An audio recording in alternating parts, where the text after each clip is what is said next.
Siz tapşırıq vermişdiniz müəllimə əvvəlcədən, yoxsa yox? Yox, tapşırıq Çünki verməmişəm. baxmamışam. Yox, tapşırıq verməmişəm. Hə. Aha, birinci olaraq uşaq yönümlü təhsil, ənənəvi təhsil. Əgər sxem olaraq ikiyə ayırsaq, nələri uşaq yönümlü təhsilə götürək, nələri ənənəvi təhsilə götürək?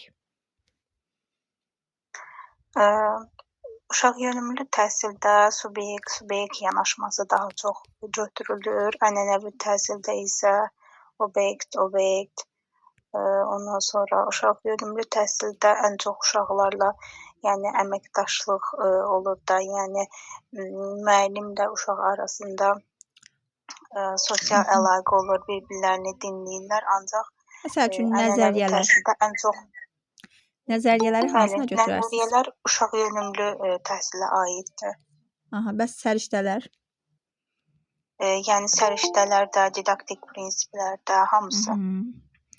Sonra ənənəvi təhsildə daha çox dediyiniz kimi daha doğrusu subyekt obyekt münasibəti olur. Yaxşı. Sizə bir dənə test oxuyum. Baxın görün inteqrasiyalardan hansı inteqrasiya uyğun gəlir. Yaxşı. Bir dəqiqə. Tapım testi. Aha. Müəllimə uşaqlara şəkil çəkmə mövzusunda məşğələ keçərkən uşaqlardan müxtəlif fəsilləri təsvir edən şəkilləri çəkməyi, həmçinin rəngləri və şəkilləri adlandırmağı xahiş edir. Burada müəllimə inkişaf sahələrindən hansı ilə, yəni inteqrasiya edərəm, onu soruşursunuz. Ümumiyyətlə hansı inteqrasiyadır bu? Burada adlandırmaqdır, bir də şəkil çəkməkdir. Biri idrakin inkişafıdır, bir də estetik yaradıcı inkişaf, üfüqi inteqrasiya. Bəli. Müəllimə uşaqlara təmiz əllər mövzusunu öyrədərkən əl yumağın vacibliyini izah edir və gündəlik həyatda yeməkdən əvvəl, tualetdən sonra əlləri təmiz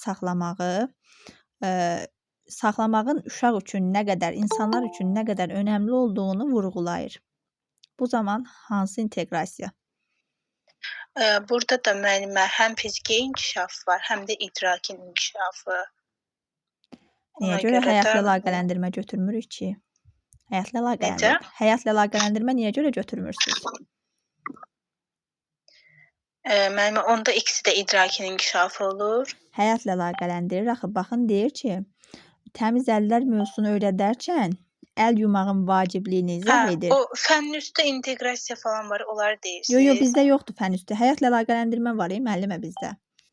Çünki bizdə ən çox şaquli inteqrasiya öyrədilir, bir də üfüqi inteqrasiya. Bir də həyatla əlaqələndirmə. Bir də həyatla əlaqələndirmə təbii ki. Həyatla əlaqələndirmə nə idi?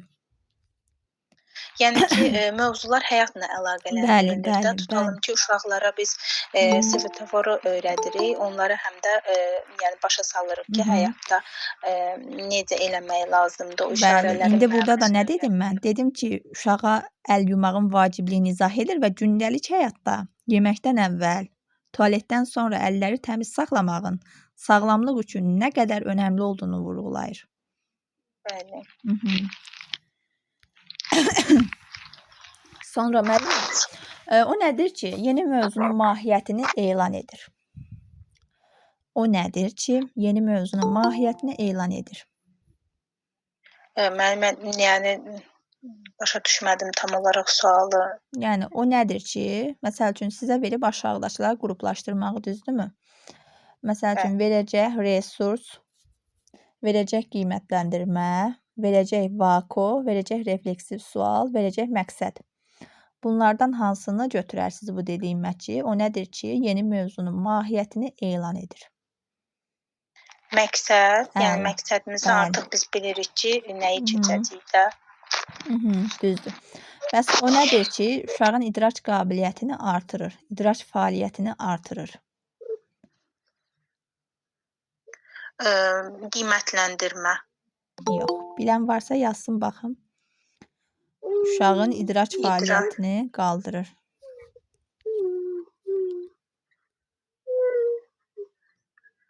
Yəni müəllimə, burada şəxsi inkişafın izlənilməsində də inteqrasiya deyil. Mən çox motivasiya.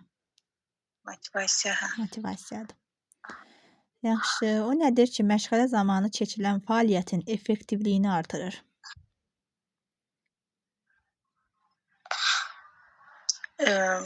Effektivliyini artırır. Sulu iş formaları. Yox. Yox, dərk etmə deyil Aynur müəllimə. Müəllimə, məşğələ mərhələlərindən deyirsiniz? Yox. Məşğələ mərhələsi deyil, yox. Yəni, o nədir ki, məşğələ zamanı deyəcək ki, nöqtə, məşğələ zamanı keçirilən fəaliyyətin effektivliyini artırır.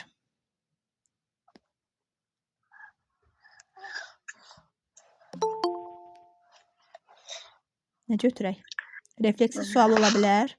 Refleksiv suallar. Bəli, müəllimə, ola bilər. Yaxşı.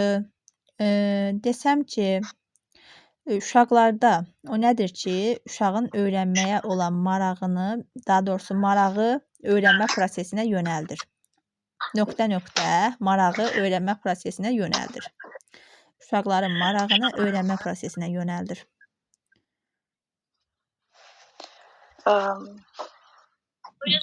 Motivasiya. Tamam. Yox.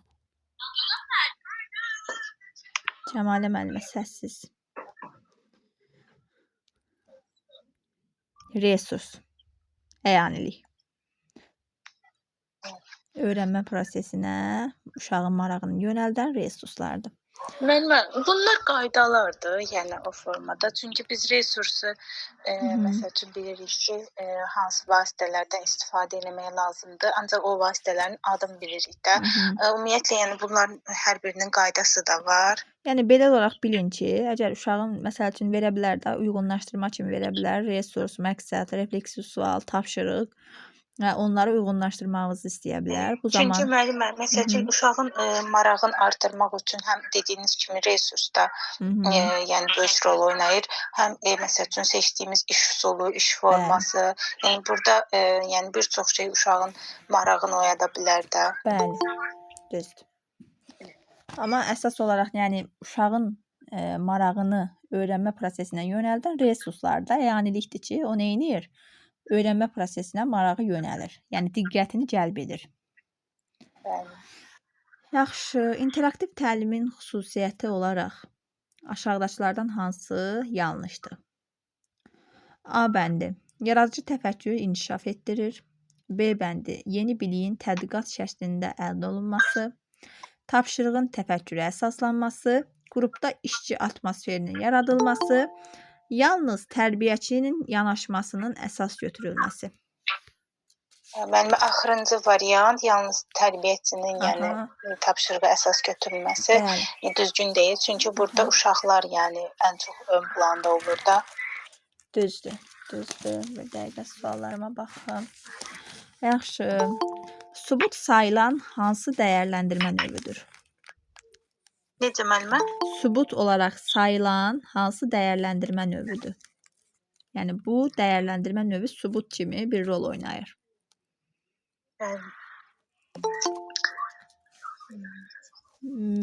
Nəyə götürərsiniz? Burada portfolio. Çünki biz sübut kimi orada saxlayırıq da uşaqların bütün hər şeyi. Düzdür. Amma o məqsədlə istifadə eləməyimiz düzgün deyil də. Məqsədi sırf olaraq deyil. Məqsədimiz o deyil. Məqsədimiz uşağın inkişafından məlumat almaqdır. İnkişafının necə getdiyi, inkişaf trayektoriyasından bir növ məlumatlı olmaqdır. Yaxşı. Hansı qiymətləndirmədir ki, bu qiymətləndirmədə biz uşağın güclü zəif tərəfini müəyyən edirik? İlkin qiymətləndirmədə müəllimə. Bəs güclü zəif tərəfini aradan qaldırırıq hansında? Şəxsi inkişafın izlənilməsində. Hansı qiymətləndirmədə biz yanlış olaraq da nələrsə edə bilərik? Yəni destruktiv formada apara bilərik. Yanlış olaraq şəxsi inkişafın izlənilməsi. Düzdür. Bir müəllimənin qiymətləndirmə edən zaman etdiyi səhvlərdən hansılarını adını çəkə bilərsiniz ki, müəllimə qiymətləndirmə edən zaman bu kimi səhvlərə yol verir?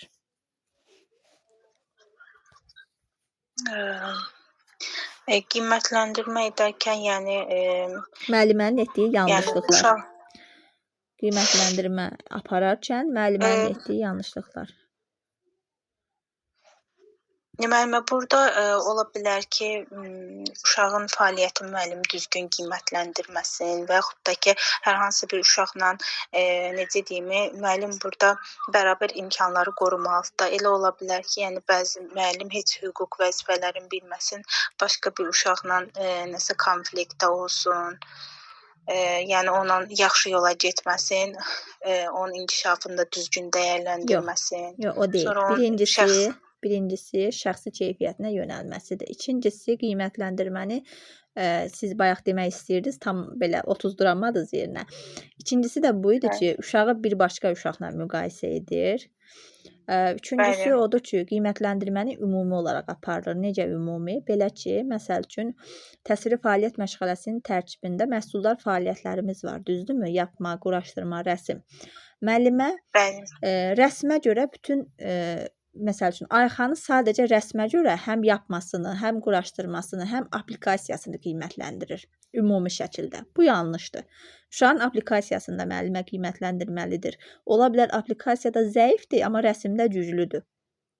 Aydın oldu mu? Yəni qiymətləndirməni apararkən müəllimə ümumi yox, xüsusi olaraq aparmalıdır, spesifik olaraq aparmalıdır. Sonra qiymətləndirmə aparan zaman müəllimə vaxtında aparmır. Məsəl üçün həftəlik cari plan üçün apardığı qiymətləndirməni kifayət bilir, gündəlik qiymətləndirmə aparmır. Və yaxud 3 aydan bir rubriklərimiz var, düzdürmü? O rubrikləri doldurur, elə bilir ki, bundan yetərlidir. Həftəlik və gündəlik qiymətləndirmələrini aparmır. Bunlar hamısı müəllimənin etdiyi yanlışlıqlardır. Aydın oldu indi? Aha, sonra bəs qiymətləndirmənin müsbəti və mənfisi desəm, necə bir münasibət bildirərsiniz buna? Yəni, əgər müəllimə həqiqətən də düzgün qiymətləndirməni edə bilirsə, o, yəni yanlışlıqlara yol verməyəcək, amma əgər qaydalı qanunları bilmirsə, yəni təkcə necə deyim, siz dediyiniz kimi də, yəni çox şey düzgün etməsə, təbii ki, yanlışlıqlar edəcək və bəzən ola bilər ki, destruktiv rəy versin müəllimə. Yəni belə yanlışlığa yol verə bilər. Tutalım ki, uşaq hər hansı bir fəaliyyətlə məşğuldur. Deyə bilər ki, yox, sən bunu düzgün çəkməmisən. Və yaxud da ki, deyə bilər, səndən adam olmayıb olmayacaq da. Yəni, yox, bu deyil. Bu kimi Aytəkin müəllim. Rəylər, yəni yox. Demək istəyən var, qiymətləndirmənin mənfi tərəfi, müsbət tərəfi haqqında məlumat vermək istəyən varmı? Kəmalə Şirinova, səsi açmısınız. Fikir bildirmək istəyirsinizsə, buyurun.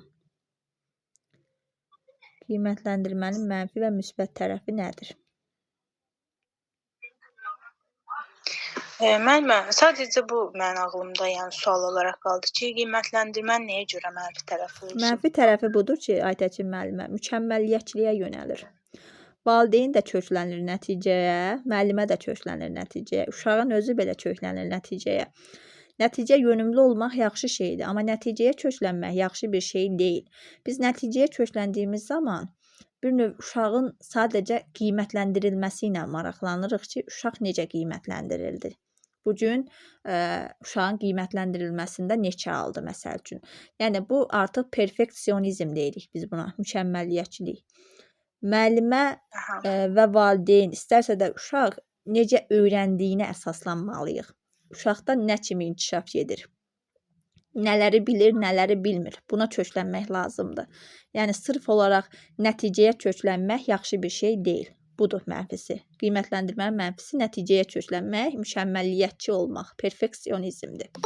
Amma müsbət tərəfi budur ki, mən uşağın inkişafından xəbərdar oluram. Aydın oldu? Yəni, onun nailiyyətlərini, inkişaf dinamikasını izləyə bilirəm. Bu da qiymətləndirmənin müsbət tərəfidir. Aha. Sonra hansı qiymətləndirmə pozitiv qiymətləndirmədir? Motivasiya verən qiymətləndirmədir.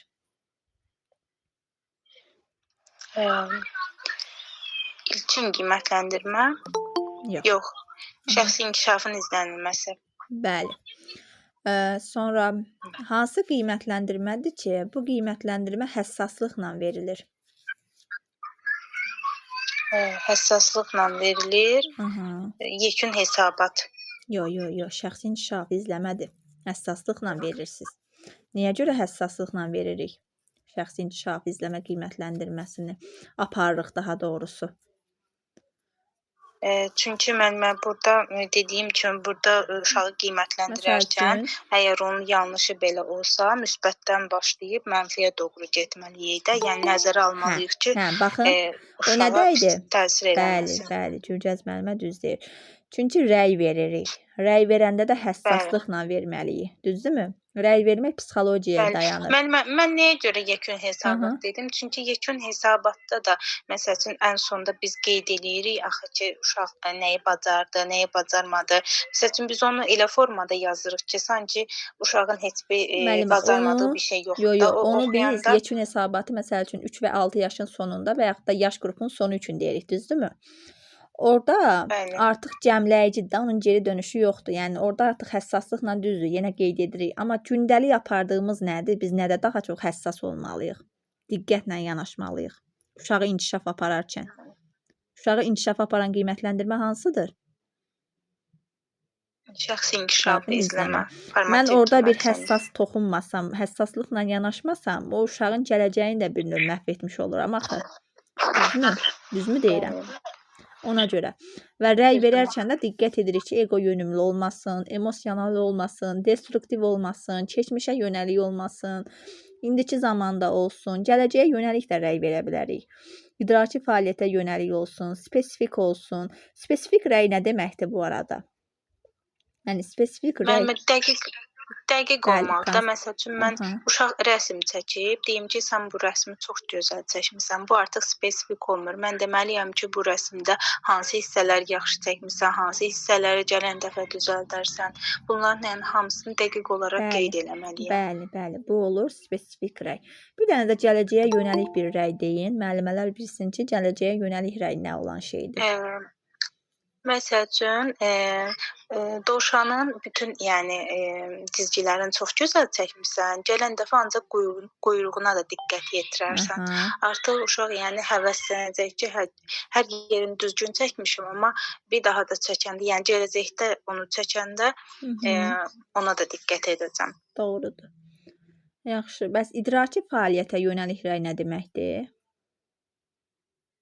İdraki fəaliyyətə yönəlik rəy ən çox məsəl üçün uşağın hər hansı bir idrakla əlaqəli tutalım uşaq tədqiqat işi aparır və yaxud da elm güşəsində nə ilənsə məşğuldur, biz onu qiymətləndiririk, rəy veririk daha doğrusu. Doğrudur. Yaxşı. Hansı qiymətləndirmənin aparılması özünü perspektiv planda müəyyən qədər göstərir? Perspektivdə şəxsi inkişafın izlənilməsi. Yox, yekun hesabat. Perspektiv nədir? İllikdə axı.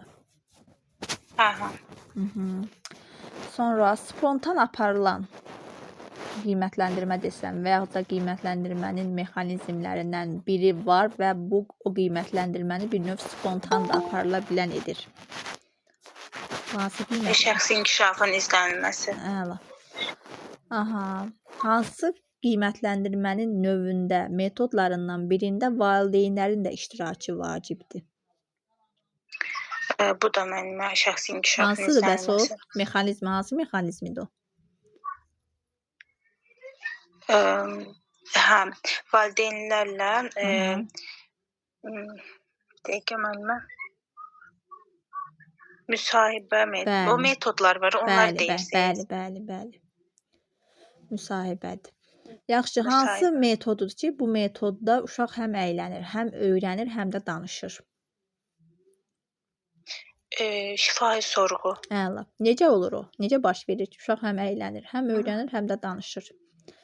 Və öyrənmə hissəsində, daha doğrusu oyun söhbət formasında aparılır, düzdürmü? Hansı oyundan istifadə edərsiniz?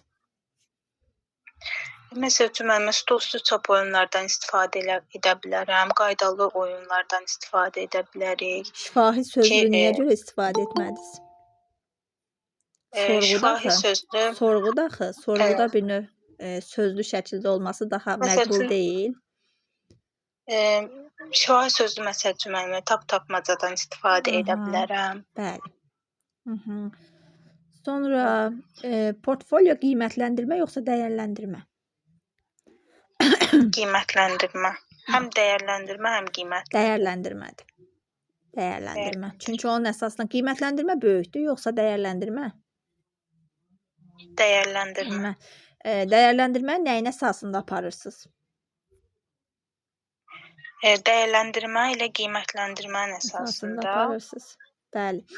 Dəyərləndirməni qiymətləndirmədən üstün edən cəhətlər nələrdir məsəl üçün?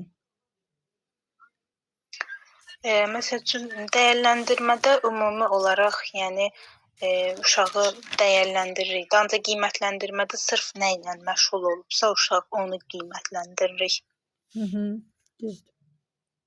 Yəni bir növ uşağı həftəlik qiymətləndirirsiniz, qiymətləndirdiklərinizin nəticəsini də dəyərləndirirsiniz.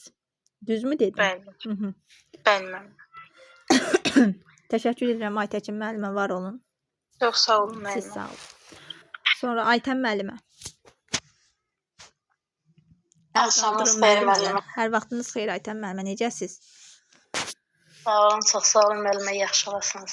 Aytən müəllimə, refleksiz sualı necə qoyuluşun necə qoyarsınız? Yəni məsəl üçün desəm ki, Cırtdan nağılında hansı qəhrəmanlar müsbət obraz idi? Bu refleksiz sualdır yoxsa deyil?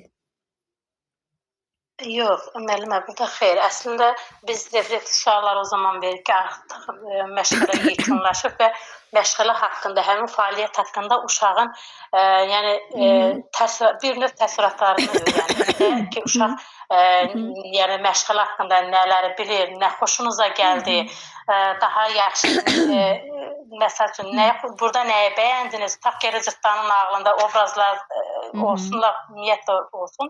Deyək ki, nağıl xoşunuza gəldi, siz burada nələrə fikir verdiniz, ümumiyyətlə burada nə kimi taq ki, Cırtdanın nə kimi üstünlükləri var, ümumiyyətlə məşğələnin gedişatı haqqında, yəni uşaqların təəssüratlarını bir an bölüşmək. Yəni bir növ belə deyək də, mən birbaşa olaraq nağıl olsun, hekayə olsun, mövzu olsun, daxilinə aid suallar verə bilmərəm. Mövzuya münasibət verə bilərəm. Düzdür? Mövzuya uşağın münasibətin. Məsəl üçün, necə bir nümunə çəkə bilərsiniz öz təcrübənizdən? Məsəl üçün, mən tutaq ki, olsun orta qrupda məntiqi riyazi təfəkkür məşğələsində fiqurlar haqqında keçmişəm və sonra yekunlaşdırdıqdan sonra artıq uşaqlarla refleksiya aparım. Refleksiya zamanı uşaqlara bildirirəm ki, uşaqlar, dərsimiz xoşunuza gəldimi? Dərsimiz necə keçdi? Nə kimi biliklər öyrəndiniz? Ümumiyyətlə nələri öyrəndiniz? Nə xoşunuza gəldi? Və yaxud da nəyə xoşunuza gəlmədi? Belə kimi də, yəni necə mənimsədiniz öyrəndiklərinizi, necə mənimsə yadınızda qaldımı? Yəni uşaqlara bir növ məşğələ haqqında öz təəssüratlarını soracağam. Məsəl üçün mən sizə sual verirəm ki, Aytən müəllimə, planlaşdırma nədir? Bu məşğələnin və yaxud da bir növ qapalı sual olduğu üçün bu refleksiv sual sayılmır. Amma bir də sual verirəm ki, Aytən müəllimə, heç olubmu ki, təcrübənizdə planlaşdırma yazan zaman müəyyən bir səhvlərə yol vermisiniz və həmin səhvi necə aradan qaldırmısınız? Artıq bu olur refleksiv sual, düzdürmü? Refleksiv sual. Bəli. Sonra refleksiv sual əsasında uşaqlar nələr formalaşa bilir? Refleksiv sual əsasında uşaqda nələr formalaşır? Uşaq bir növ belə ümumiyyətlə bu haqda oxumamışam müəllimə, amma bilirəm ki, uşaq bir növ özünə inam formalaşır uşaqda. Uşağı elə ki, inkişafa, uşaq özü müstəqil qərar verməkdir. Artıq o biz uşaqlara bu sualları veririksə, uşaqlar artıq özləri qərar verməyə, özləri bir nəticə çıxartmağa öyrənirlər. Burada əslində necə nəticə çıxartmağa. Məsəl üçün, refleksiv suallar əsasında onlar bilirlər ki, bir növ tənqidi təfəkkür də, belə deyim. Bəli, inkişaf bu edir növ uşaqlarda. uşaqlarda Nəyin necə özünü olduğunu artıq uşaqlar bəli, özünə tənqidi bilir. yanaşmağı bacarır, kritik düşünməyə başlayır, Harika. özünü qiymətləndirməyə, özünə münasibət, Evet, özü haqqında evet. uşaqda fikir formalaşır. Düzdür? Hı hı. Aha, Yəni bəs məntiqə əsasla verirəm müəllimə. yo yo, Baxmamışam. elə bilirəm Yəni məntiqin təcrübəyə əsasən, məntiqə əsasən. əlasız. Yaxşı, bəs refleksiv sualı özünü qiymətləndirməyə götürək, yoxsa yoldaş qiymətləndirməsinə götürək? Refleksiv sual məncə özünü qiymətləndirmə Əla, olar. bəli. Bəs məsəl üçün uşaqların bir-birini qiymətləndirməsinə aid necə bir sual verərsiniz ki, o düzgün şəkildə olsun? Yəni uşaqlar bir-birini qiymətlə. Məsəl üçün cütlərlə iş forması vermisiniz Aytan müəllimə bu gün. Və cütlərlə iş formasında uşağa belə bir Ayxana belə bir sual ünvanlayırsınız ki, Ayxan, səncə Əli şəkli necə çəkib? Bu düzgün sualdır, yoxsa deyil?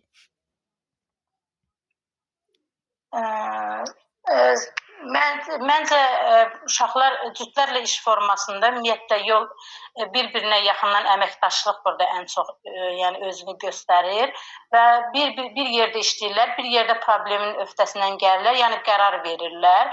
Məncə cütlərlə işdə belə fikirləşirəm ki, müəllimə, yoldaş qiymətləndirilməsi ola bilməz. Məncə belə fikirləşirəm. Bəlkə də ola bilər, amma mən belə Yo, düz deyil. ola bilər. Ola bilər. Yoldaş Ola bilər. qiymətləndirməsi var. Yoldaş qiymətləndirməsi nədədir? Şəxsi inkişafı izləmədədir. Aha. Bəli, və burada necə olur? Bir var deyəsiniz ki, Əli Ayxan şəkli necə çəkib? O deyəcək pis. Nə olacaq? Onlar bir düz yerdə deyil. işləyirlər, onda müəllimə. Bir Bəli. yerdə işləyirlər. Mhm. Bir işlədiklərinin elə bil ki, hər hansı öz birində işlədiyi hər hansı bir olsun ki, mövzunu, fəaliyyəti bir-birinə müqayisəli şəkildə öz səhvlərini üzə çıxartmaq üçün ki, uşağın axı səhvin birbaşa demək üçün də, yəni ki, yoldaşı vasitəsilə, yəni mülayim şəkildə bildirmək üçün deyirik ki, səncə Əli, tutaq ki, ana rəsmi necə çəkib? Yəni bu nöqteyi nəzərdən müqayisə də olmaz. Müqayisə heç olmaz. Aytan müəllimə, heç olmaz. Yox, bu səfər müqayisə şəklində yox müəllimə. O mənada demədim. Yəni ki, qiymət bildirmək sarıdan da. Yox. Qoyun izah edin, başa düşün. Baxın. Belə deyəndə ki, Əli Ayxanın şəklini çəkməyini sevdinmi? Əlinin çəkdiyi şəkil xoşuna gəldimi? O deyəcək xeyr. Deyəcəm bəyəndin, deyəcək yox, bəyənmədim. Amma nə deyə bilərəm? Deyəcəm ki, Əli, Ayxanın işində nəyi daha çox bəyəndin? Nə daha çox diqqətini çəkdi? Yoldaşının işində nəyi bəyənmədin? Yox, nə ilə dəyişiklik etmək istəyərdin? Yəni, necə dəyişiklik etmək istəyərdin?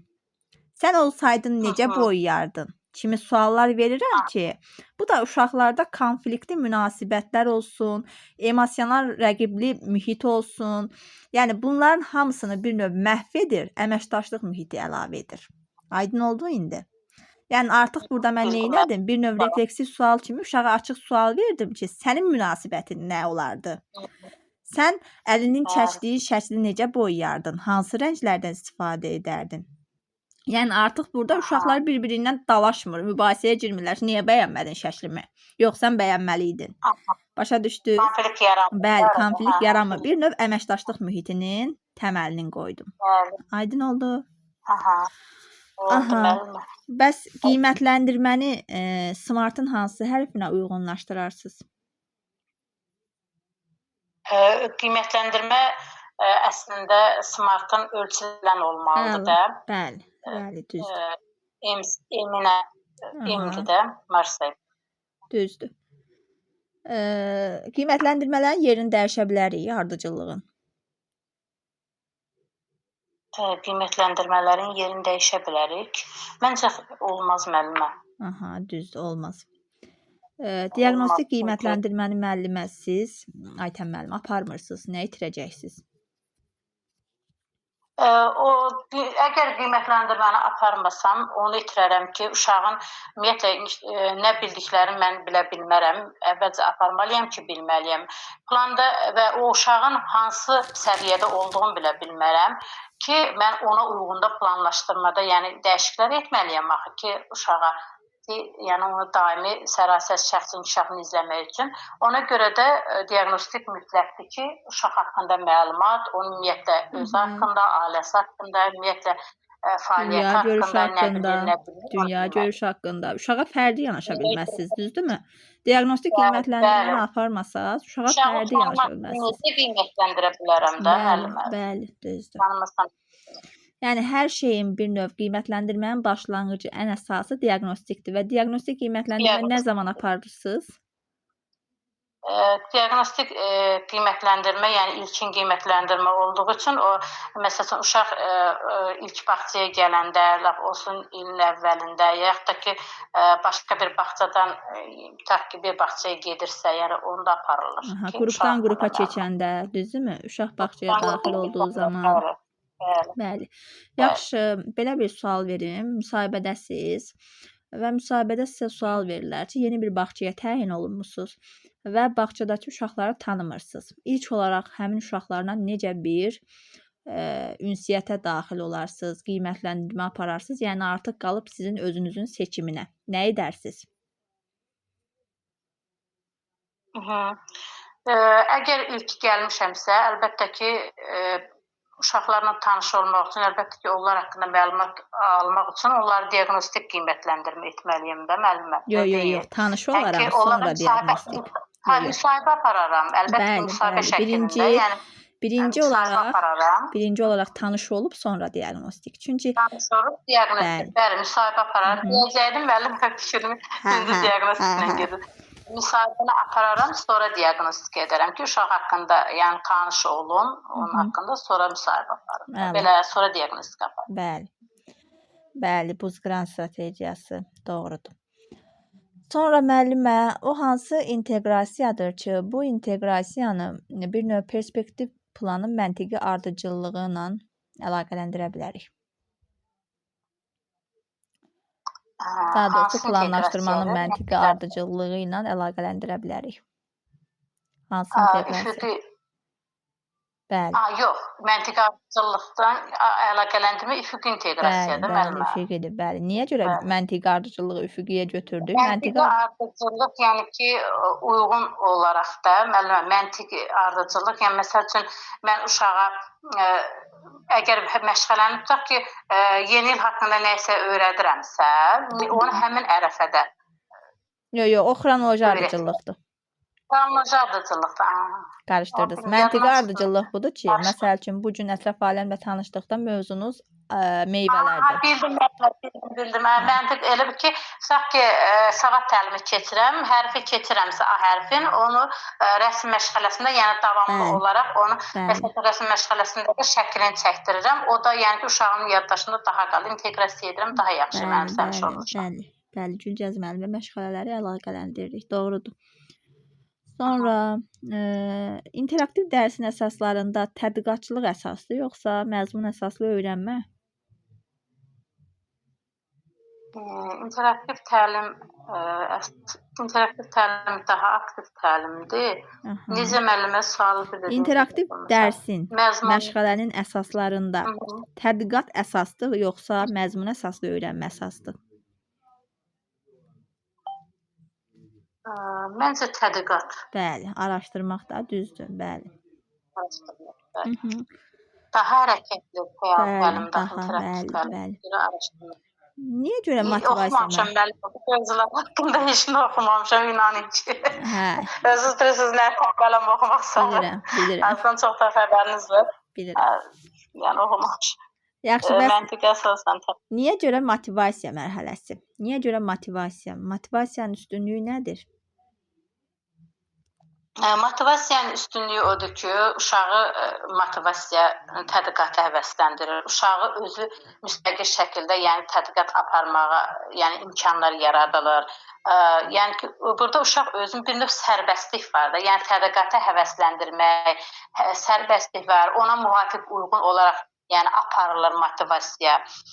Sövq etmə var burada, həvəs var. Yəni ki, fərziyə var, ideya var. Ümumiyyətlə motivasiya düzdür, baş tutmaqda bəzən aktuallaşdırmadan istifadə edirik, amma ən yaxşısı biz bilirik ki, motivasiyadır. Uşaqları həm illüstrasiyalar vasitəsilə, həm də ki, hər hansı bir mövzunu keçdik. Tutaq ki, meyvələr haqqında bu günləri mən uşaqlara keçirəmsə, uşaqların meyvə şəkilləri ilə daha illüstrasiyaları, əyani vəsaitlərlə daha cəlb eləyə bilərəm. Ona uyğun, məsəl üçün, şeir deyə bilərəm, tapmacalar deyərəm. Yəni, bu da uşaqların daha həvəsinə səbəb ola bilər. Bəli. Aktuallaşdırmada isə biz bilirik ki, məsəl üçün, mən adi yenə də deyirəm, meyvələr haqqında keçirəmsə, yəni, əvvəl uşaqlara sual cavab edirəm ki, uşaqlar hansı meyvələri tanıyırlar, yəni, nələri bilirlər, bir növ xatırladıram bilir. Amma motivasiya daha Yəni, yaxşı. bir də motivasiya interaktiv təlimin əsaslarını, xüsusiyyətlərini özündə daşıyır. Razısınızmı? Bəli. Əla. Bəli, əslində bəli. Yaxşı. Daha sonra hansı planlaşdırmadır ki, bu planlaşdırmada biz geniş inteqrasiya imkanlarını müəyyən edirik? Hansı inteqrasiyadır? Geniş inteqrasiya Planlaşdırma. imkanları. Planlaşdırma. Hansı planlaşdırmadır ki? Planlaşdırmada. Bəli, biz orada... Məncə çarədə olur da müəllimə inteqrasiya imkanları. Geniş inteqrasiya imkanları perspektivdədir, illikdədir. Perspektiv. Perspektiv. Aha, düzdür, müəllimə. Orada inteqrasiya eləyəndə, yəni başqa... Bəli, daha çox, daha geniş inteqrasiya imkanları müəyyən edə bilirsiniz. Geniş inteqrasiyadır. Bəli, bəli. Hansı inteqrasiyadır ki, bu inteqrasiyada siz standartlar qrupuna əlavə standart əlavə edirsiniz? Standartlar qrupuna standartlar əlavə edirik. Məncə bu illikdədir də müəllimə. Bəli, illikdədir. Yox, Gülgəz müəllimə, cari deyil, illikdədir. İllikdədir. Sonra o nədir ki, müəllimə?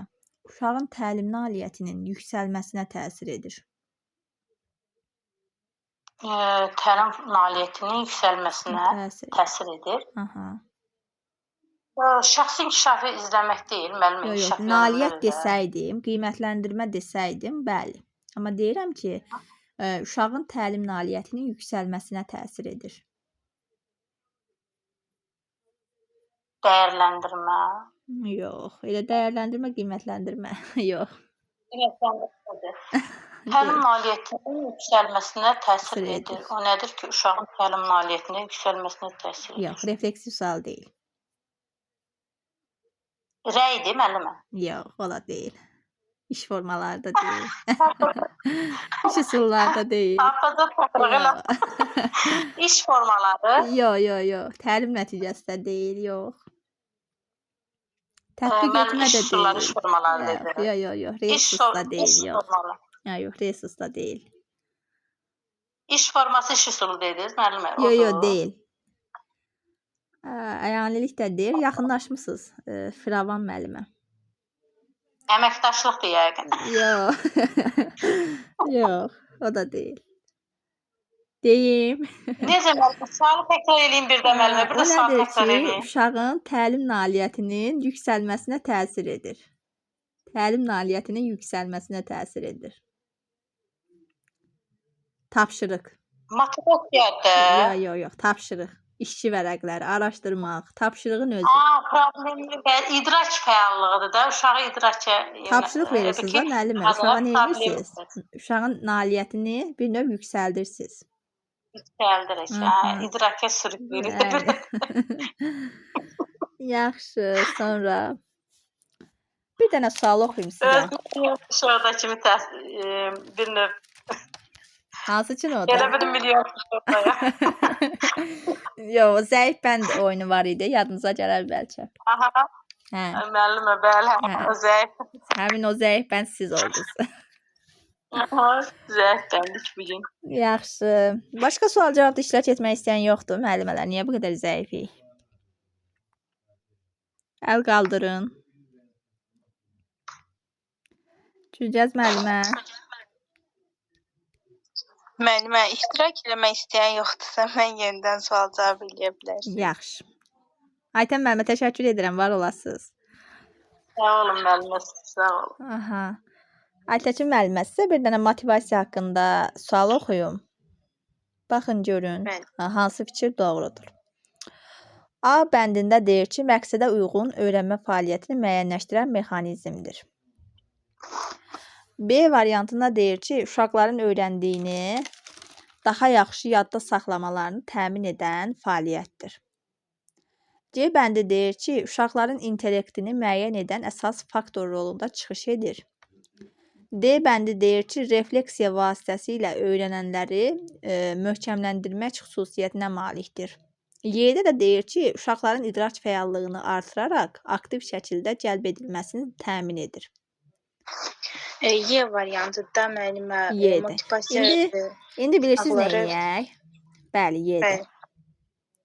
Aha, üzürlü düşməniniz olsun Gülgəz müəllimə. İndi bir-bir variantları, digər variantları təhlil edək görək onlar nədir? Hə? Bəli. Məsəl üçün A variantından başlayaq. Məqsədə uyğun öyrənmə fəaliyyətini müəyyənləşdirən mexanizmdir. Bu nədir? Niyə görə bunu götürmədik ki? Bu nə idi? Məqsədə uyğun öyrənmə fəaliyyətini müəyyənləşdirən mexanizm nədir? Məqsədə uyğun Aha. Bir də deyim müəllimə. Məqsədə uyğun öyrənmə fəaliyyətini müəyyənləşdirən mexanizmdir.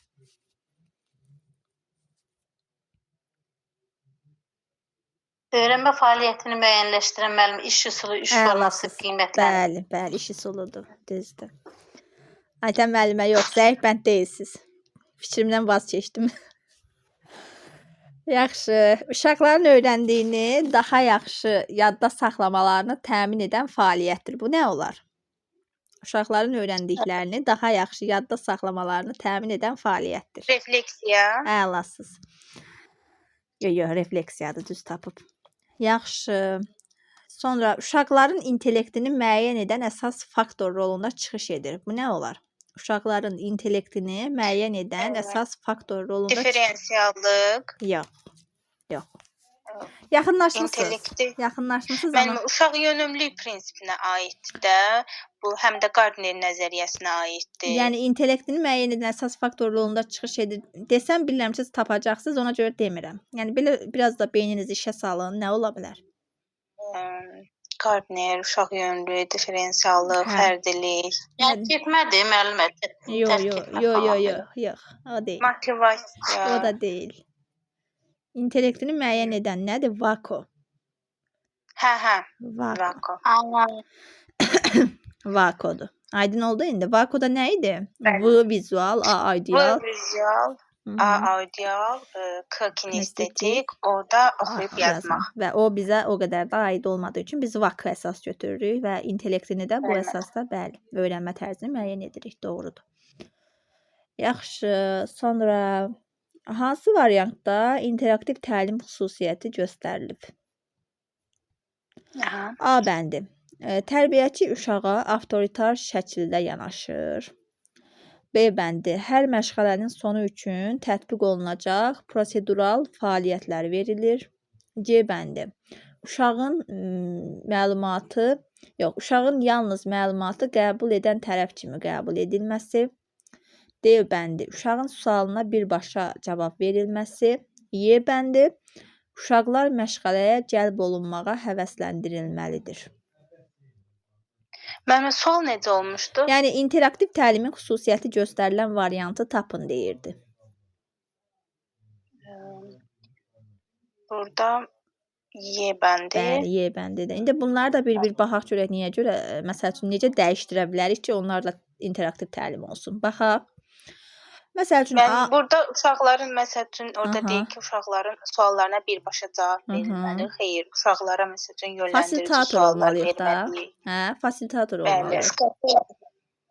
Aha. Ondan sonra Avtoritar mən dedi. Avtoritar dedi. Onu necə dəyişək? avtoritar yox, demokratik Əla. olmalıdır müəllim. Aha. Sonra bir də var idi, hər məşğələnin sonu üçün tətbiq olunacaq prosedural fəaliyyətlər verilir. Bunu necə dəyişdirin? Bu düz deyil. Düz deyilsə niyə görə Bu düz deyil? təkcə müəllimə sonu üçün yox da, biz məşğələ yəni keçən zaman onu biz əvvəlində də verə bilərik, ortasında da, Yox, sonunda da. ümumiyyətlə məşğələnin sonu üçün mən ardıcıllığı gözləməyə də bilərəm. Yəni mütləq deyil ki, mən elm güşəsində tədqiqat aparım və yaxud da mütləq deyil ki, mən uşaqlara şəkil çəkdirim. Mütləq deyil ki, səhnələşdirmə verim, düzdürmü? Yəni mənim Bəli. artıq burada necə yanaşmağımdan asılıdır. Ola bilər işçi vərəqində iş verə bilərəm, ola bilər rəsm verə bilərəm, ola bilər elm güşəsində təcrübə verə bilərəm. Yəni burada bir ardıcıllıq olmaya da bilər. Ona görə bu da yanlışdır. Bəli, müəllim. Məsəl üçün mən belə bir cümlə də oxumuşdum hardasa. Deyir ki, refleksiv sualları sırf deyə bilmərik də ki, məşğələnin sonu verilir.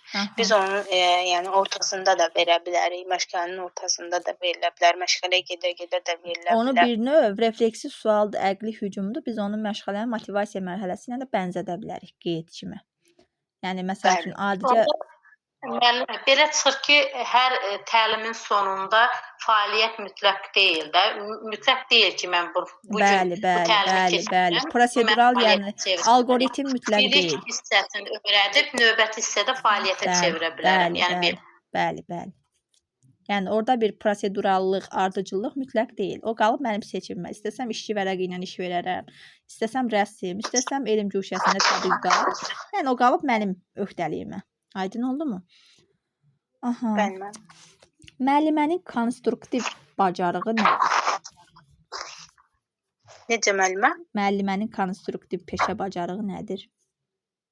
Konstruktiv, yəni o demək ki, nəticə yönümlü müəllimdir. Müəllim öz yəni dərsinin planıdır, məqsədidir, resursudur. Yəni bunların hamısını əvvəlcədən hazır eləməlidir. Müəllim məsəl üçün uşaq yəni sonda hansı nəticəyə gələcək və yaxud da uşaq həqiqətən də bu fəaliyyəti tam yaxşı öyrənəcəkmi, öyrənməyəcəkmi? Uşaqların yəni potensialını necə deyim, öyrənərək o qənaətə gələ bilir ki, həqiqətən də bu uşaq bunu bacara biləcək, yoxsa yox. Müəllim burada maddi texniki bazanı möhkəmləndirməlidir. Bir də metodik hissə, hə? Metodik hissədə demək olar ki, nə varsa müəllimin konstruktiv bacarığı, az standartların reallaşması. Müəllimin hansı bacarığıdır, qabiliyyətidir?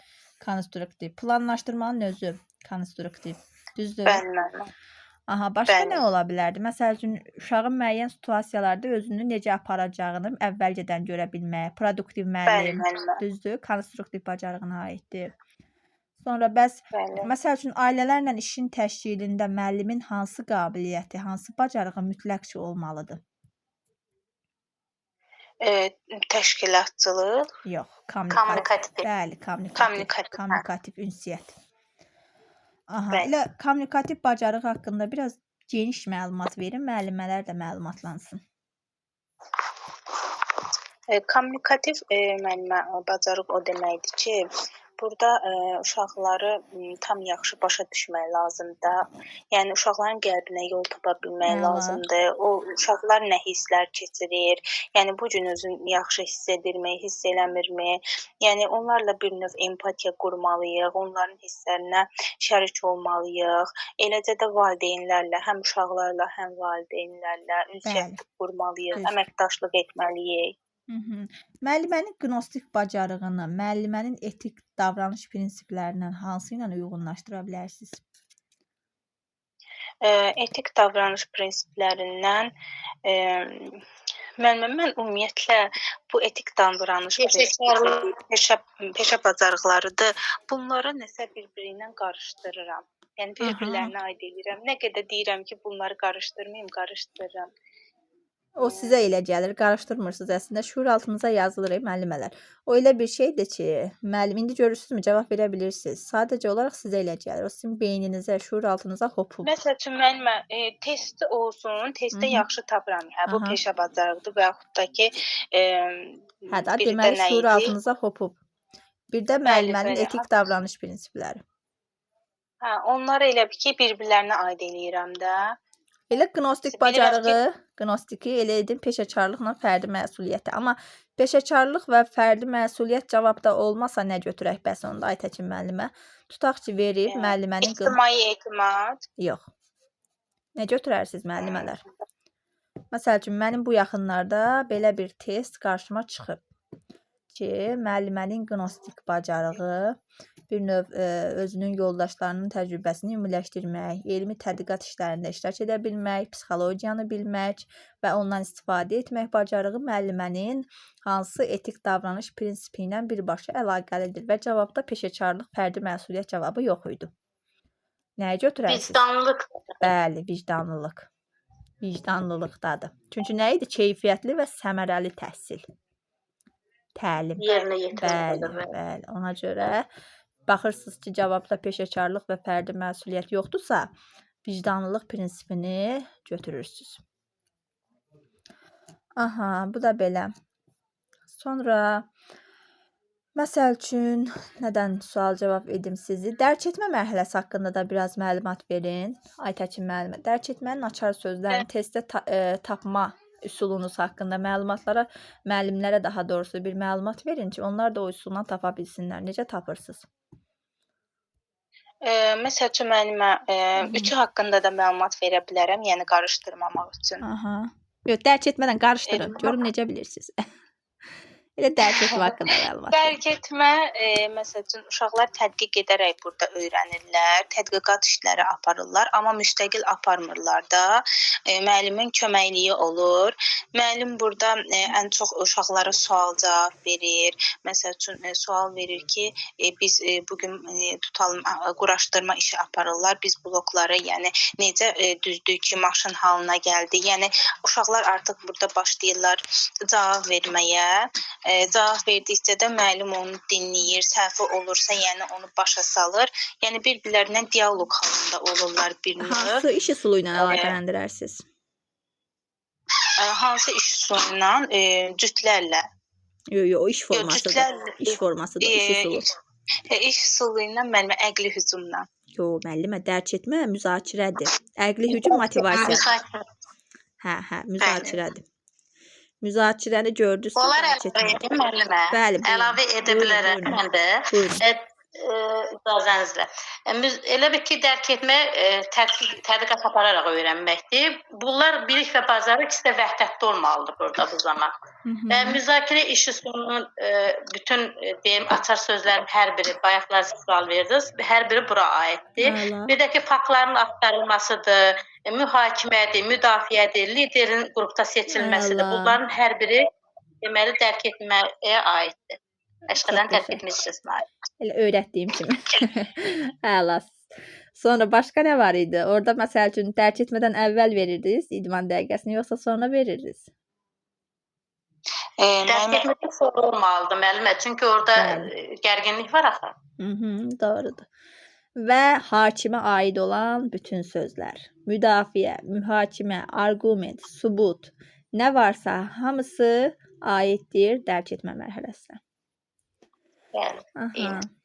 Tətbiq etmə mərhələsində açar sözünü deyin Aytəkin müəllimə. Tətbiq etmədə, yəni adından da göründüyü kimi artıq uşaqlar sərbəst şəkildə, yəni müəllim izah verir ki, yəni nəyi eləməlisiniz. Uşaqlar artıq onları sərbəst şəkildə quraşdırma olsun və yaxud da rəhbərin fəaliyyəti yapma, yəni uşaqlar onu müstəqil şəkildə eləyirlər. Burada əsasən yəni böyük yaş qruplarına aiddir də məktəbə hazırlığa, sonra 4-5 yaşa.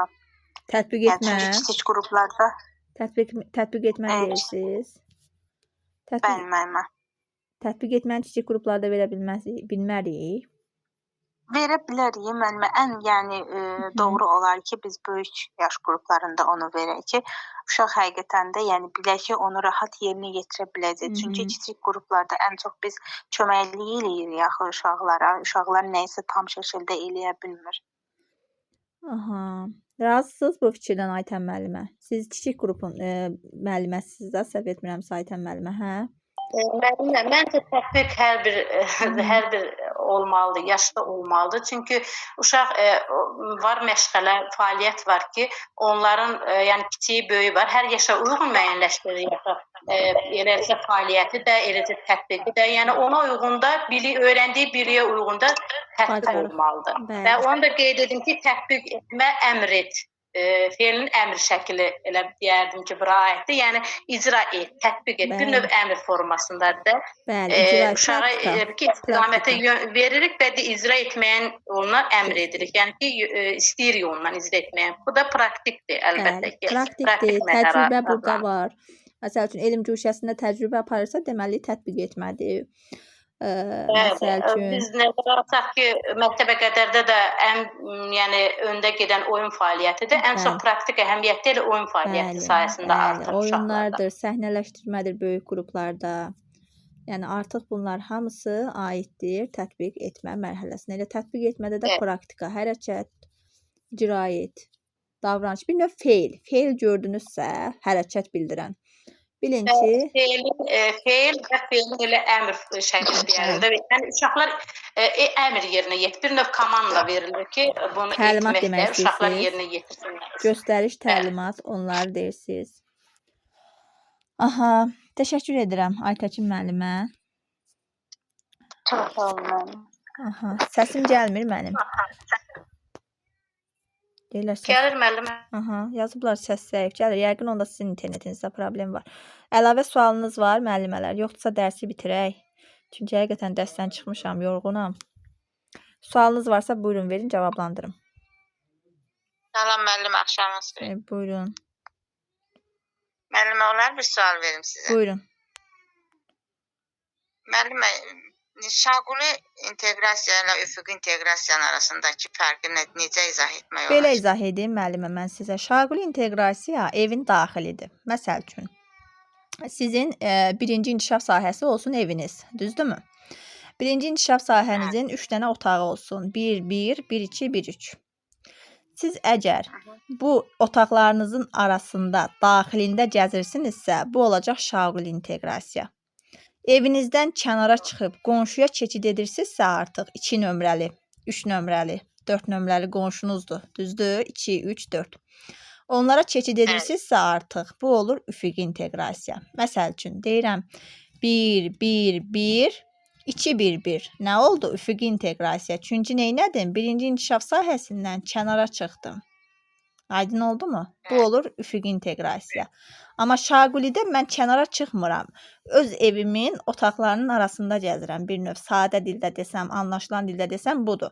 Amma elmi dildə desəm, müxtəlif inkişaf sahələri eyni yaş qrupu adlanır üfüqi inteqrasiya.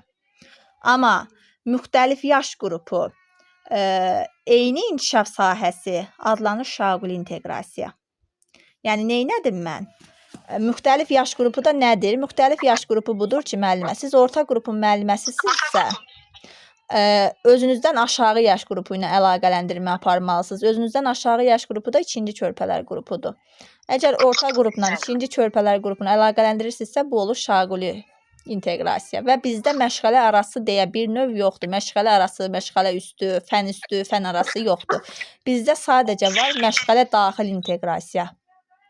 Məşğələ daxil. Müəllimə, sizcə bu inteqrasiyalar yəni qayda olaraq düşər, yoxsa situasiya olaraq? Məncə situasiya olaraq düşəcək və yaxud da verəcək, məsəl üçün şaquli, üfüqi, həyatla əlaqələndirmə, ona uyğun cavabları seçəcəksiniz. Müəllimə, mən qayda olaraq düşsə çox rahat olar tapmaq. Necə? Müəllimə, bilirsiniz niyə sual verdim sizə? Aha. Mən test işlədim indi. Orada yazılmışdı ki, situasiyada fərq də o iki inteqrasiya arasındakı fərq. Bəndin birində, variantın birində yazılmışdı ki, şaquli inteqrasiya eyni inkişaf sahəsi, fərqli yaş qrupu. Üfüqi inteqrasiyada fərqli yaş qrupu, yox, neydi o? Fərqli inkişaf sahəsi, müəllimə, şaquli eyni inkişaf sahəsi, fərqli yaş qrupu. Bəli. Üfüqi də eyni inkişaf sahəsi, yox, eyni yaş qrupu. Eyni yaş qrupu, müxtəlif inkişaf sahəsi. Müxtəlif inkişaf sahəsi. Mən o bəndi götürdüm, amma sonra gördüm cavab səhv. Ona görə sual verdim ki, bəlkə mən səhv başa düşmüşəm. Yəqin onda testdə texniki səhv var. Siz düz götürmüsünüz. Hə, test, yox. Mən onu götürdüm, dedim bəlkə fərq başqa cür olar. Ona görə sizdən soruşdum. Məsəl üçün ola bilər, belə ARTİ-nin məlumatlarında verib ki, müxtəlif məzmun standartları və inkişaf sahələri arasında olan inteqrasiya şaquli inteqrasiyadır. Bu düzdür. Yəni bunu məsəl üçün qəbul olsun, sertifikasiya olsun görsəz şaquli götürürsüz. Niyə görə şaquli götürürük? Çünki müxtəlif məzmun standartları deyir. Məzmun standartları nədir? Məzmun standartları bərabərdir əsas və alt standart. Və şaqulidə də inkişaf sahəsi olduğu kimi qalır, amma ikinci və üçüncü rəqəm, yəni əsas və alt standart dəyişir. Aydın oldu mu? Ona görə birdən testdə ola bilər qarşınıza çıxsın ki, məzmun standartları və inkişaf sahələri arasında olan inteqrasiya hansıdır? Şaquli. Aydın oldu. Bəlkə belə çıxıb, ona görə yanlış olub. Amma siz dediyiniz kimidirsə, onda siz düz götürmüsünüz. Yəqin ki, testdə səhvlik var. Elə bir sual belə qoyulmuşdu ki, iki inteqrasiya arasındakı, şaquli inteqrasiya və üfüqi inteqrasiya arasındakı fərq. Sual buydu. Fərq budur ki, Mən də onları götürdüm. Fərq budur ki, birində müxtəlif inkişaf sahəsi eyni yaş qrupudur, bu üfüqidir. Birində də eyni inkişaf sahəsidir, müxtəlif yaş qrupudur, bu da şaqulidir. Və şaquli... O variantı götürdüm, amma səhvdir. Onda testdə səhvlik var, narahat olmayın. Yəni onu qəbul edin. Müəllimə, o test mənim də qarşıma ha vaxtsa çıxıbdı. Təzə demirəm, onlar bir xeyli zamanda çıxmışdı qarşıma. O sual səhv idi. O sual səhvdir Kəmalə müəllimə. Narahat olmayın. Yəni siz bunu götürsəz düzdür. Qəbulda, sertifikasiyada narahat olmayın. Çox sağ olun müəllimə. Siz sağ olun, xoşdur. Çox sağ olun. Belə müəllimələr. Gecəniz xeyrə qalsın. YouTube-a yüklənsin video inşallah atacağam. Gecəniz xeyrə. Xeyrə qarşı oldu. Sağ olun.